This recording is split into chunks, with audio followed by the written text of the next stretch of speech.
If you're a history buff, you need to know the Gulf War. Here's a quick rundown of what happened. The Gulf War started on August 2nd, 1990, when Iraq, led by Saddam Hussein, invaded Kuwait. Why? To control Kuwait's vast oil reserves and solve its economic woes after the Iran-Iraq War. Iraq accused Kuwait of overproducing oil, hurting its economy. The United Nations quickly condemned Iraq's actions, imposing economic sanctions. A coalition of 34 nations led by the United States formed to oppose Iraq's aggression. This united effort was aimed at protecting Kuwait's sovereignty. After months of failed diplomatic negotiations, the coalition launched Operation Desert Shield to protect Saudi Arabia. This evolved into Operation Desert Storm on January 17, 1991, a massive military operation to liberate Kuwait. They used extensive airstrikes followed by a ground assault starting February 24, 1991.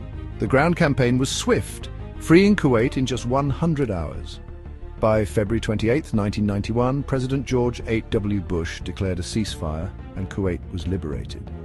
The Gulf War had major implications, reinforcing US military presence in the Middle East, ongoing tensions with Iraq, and setting the stage for future conflicts.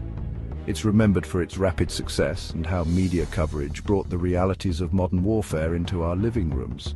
The Gulf War, also known as Operation Desert Storm, was a conflict that showcased the power of modern military technology and international diplomacy. The war was not just a battle for territory, but also a struggle for economic control and political influence in the Middle East. The invasion of Kuwait by Iraq was a bold move by Saddam Hussein, who believed that the world would not intervene. However, the swift and decisive response by the international community proved him wrong. The United Nations condemnation and the subsequent formation of a coalition force were unprecedented.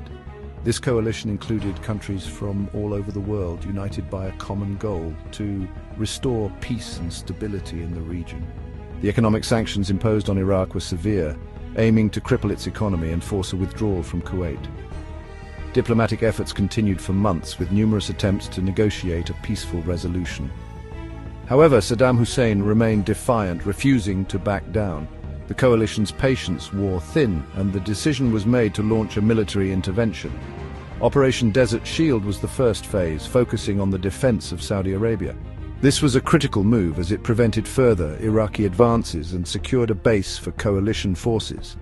The buildup of troops and equipment in the region was massive, involving meticulous planning and coordination. The transition to Operation Desert Storm marked the beginning of the offensive phase. The air campaign was relentless, targeting key military and infrastructure sites in Iraq and Kuwait.